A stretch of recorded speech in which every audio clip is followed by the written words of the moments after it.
masuk ke materi if else, dimana materi if else ini menggunakan logika if dan else, logika jika dan tidak.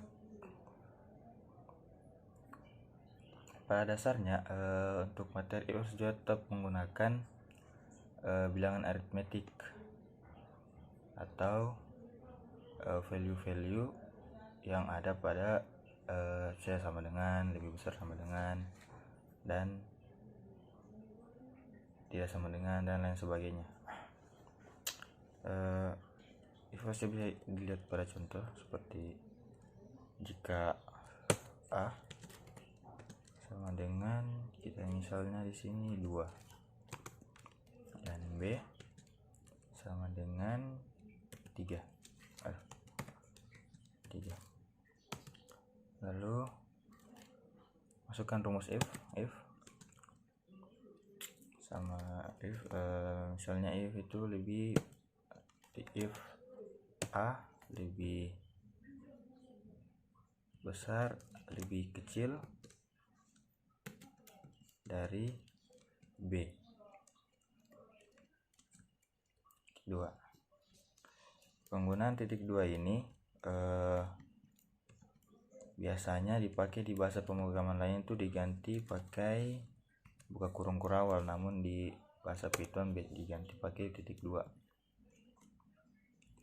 Terus ini juga perlu diperhatikan penggunaan spasi. Jika setelah titik 2 atau setelah if spasinya ada di sini, itu berarti apa yang terus selanjutnya itu masih dalam lingkup if. Namun jika sudah seperti ini tidak lagi berada dalam if.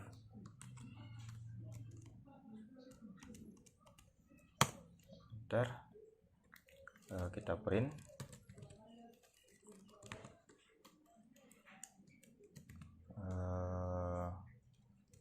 benar A lebih besar, A lebih kecil dari B. Save, kita coba run. Yang benar keluar benar A lebih kecil dari B karena ini bernilai true. 2 lebih kecil dari 3. Namun jika ini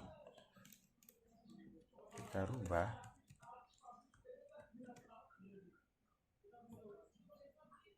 pasti akan dia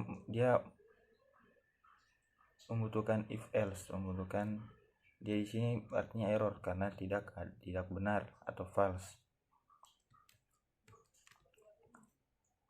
Oleh sebab itu, untuk menghasilkan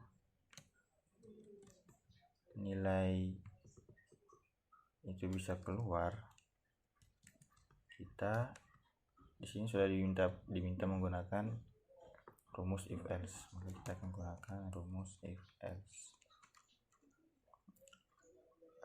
Rumus elif, kita akan menggunakan rumus elif untuk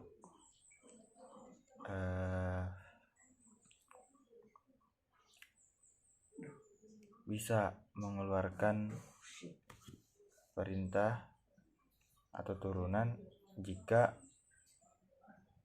logika yang kita pakai di if itu salah. Maka itulah gunanya else. Tolves kita masih pakai ini, namun di sini kita tulis satu rumus baru, elif, di mana B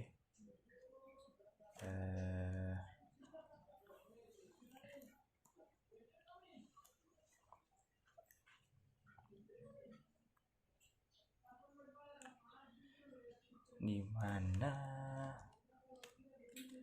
A lebih kecil dari B.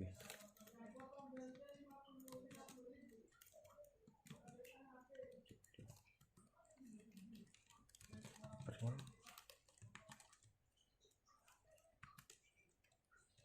benar. Ini harusnya kan salah.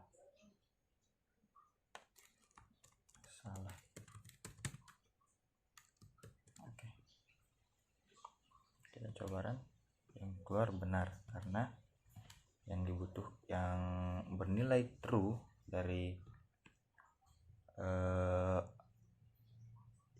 sintaks yang kita tulis di sini di codingan kita ini adalah elif A lebih kecil dari B, sedangkan untuk if-nya itu A lebih besar dari B bernilai false. Mungkin bisa saya bawa ke contoh soal. Di sini saya tulis sebuah contoh soal dimana untuk melihat nilai siswa, mungkin di sini ya lebih tepat ke siswa, saya memasukkan indeks. Di sini saya masukkan sebuah 77, nilai 77 dinilai. Maka saya menuliskan rumus elif dan if dengan berbagai macam kondisi. Jika nilai lebih besar dari 90, maka keluarannya itu akan menjadi sangat bagus, dan lain sebagainya, hingga kurang. Kita langsung run saja. Nilai 77 bernilai cukup. Nilai di atas elif, nilai di atas sama dengan 70, dan nilai di bawah 80 bernilai cukup. Jika ini kita rubah, misalnya ini 80 atau 81 lah. Kita run. Harusnya nilainya bagus. Oke. Namun jika ini kita masukkan itu 50. Di sini kan tidak ada nih 50. Maka harusnya yang keluar itu perlu perhatian untuk else-nya. Oke, saya rasa untuk materi if else itu saja. Terima kasih.